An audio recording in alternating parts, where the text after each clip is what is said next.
आज हम लोग आदिकाल से संबंधित 15 इम्पोर्टेंट क्वेश्चन जानेंगे। हर वीडियो में हम लोग कुछ क्वेश्चन इम्पोर्टेंट क्वेश्चन को देखेंगे आदिकाल से संबंधित।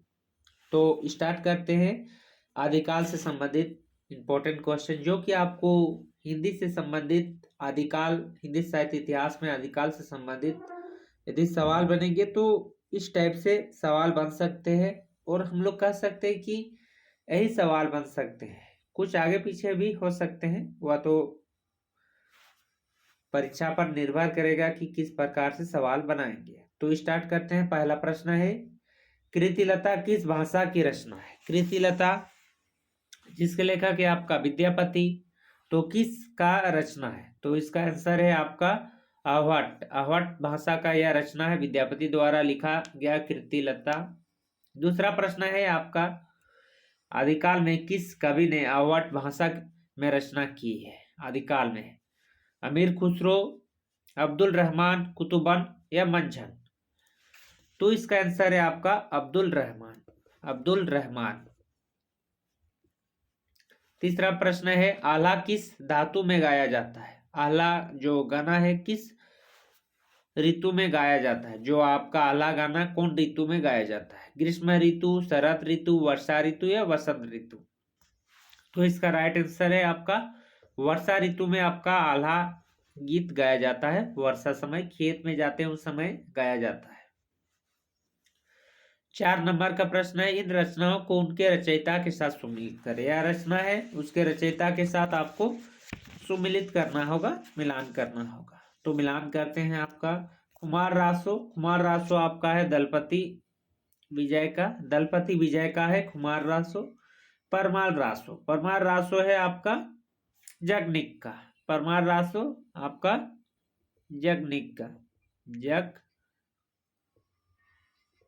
जगनिक का परमाल रासो है।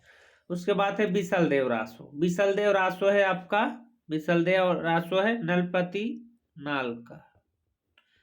नरपति नाल का बिसलदेव रासो है। उसके बाद आपका है पृथ्वीराज रासो। पृथ्वीराज रासो आपका है चंद्रबरदाई का। पृथ्वीराज रासो चंद्रबरदाई का। तो राइट आंसर है आपका ए नंबर।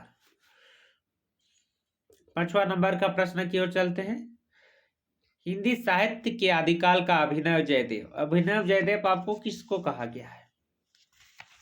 अभिनव जयदेव की उपाधि आपको विद्यापति को दिया गया है। अभिनव जयदेव विद्यापति। तो राइट आंसर विद्यापति।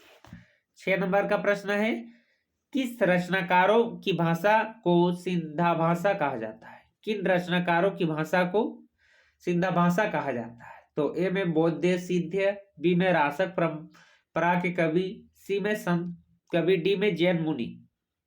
6 नंबर। तो आपको सिद्धा भाषा आपका बौद्ध सिद्ध वाले को कहा जाता है। रचनाकारों को बौद्ध सिद्ध का जो रचना करते हैं उसको आपका सिद्धा भाषा कहा जाता है। 7 नंबर का प्रश्न की ओर चलते हैं। 7 नंबर में है, इन रचनाओं को उनके काव्य भाषा के साथ सुमिलित करें। आपको रचना है उसको आपको काव्य भाषा के साथ सुमिलित करना होगा। विजयपाल रासो, विजयपाल रासो आपका अपभ्रंश भाषा में। चार्या गीत, चार्या गीत आपका संध्या भाषा में सिद्ध बोध वाला।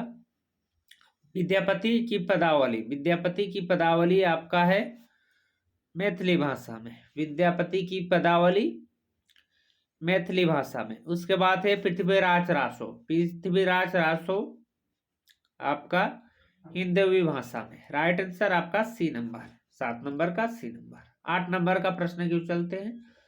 आचार्य शुक्ल के अनुसार हिंदी साहित्य का अभिभाव कब से माना जाता है?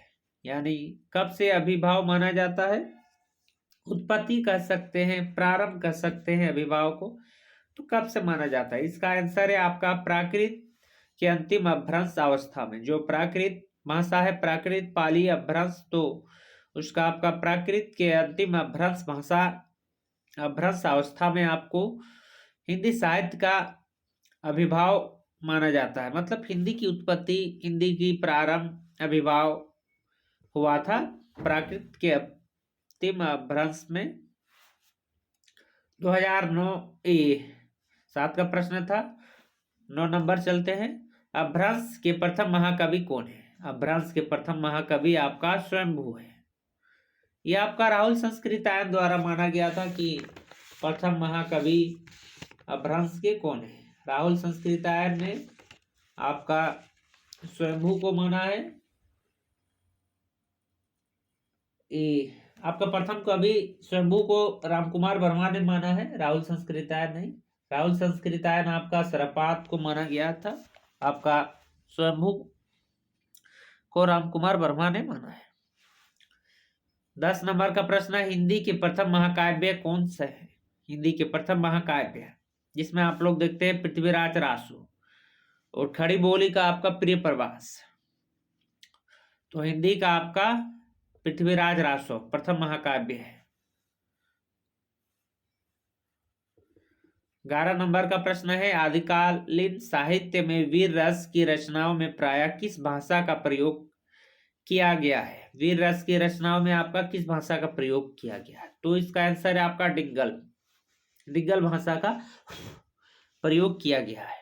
12 नंबर का प्रश्न है, शब्द अनुशासन के लेखक कौन है? शब्द अनुशासन के लेखक आपका हेमचंद्र है, हेमचंद्र। 12 नंबर का प्रश्न, खलीक बारी किसकी रचना है? खलीक बारी, यह सुने हैं कि खलीक बारी अमीर खुसरो द्वारा लिखा गया है।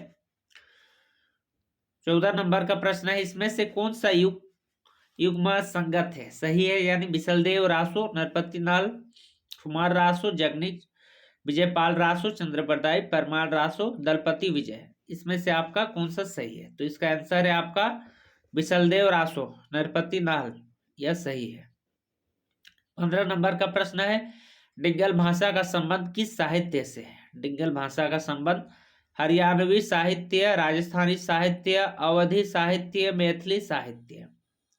दिसंबर 2010 का प्रश्न है और इसका राइट आंसर है आपका राजस्थानी साहित्य। राजस्थानी साहित्य से है आपका डिग्गल भाषा का संबंध।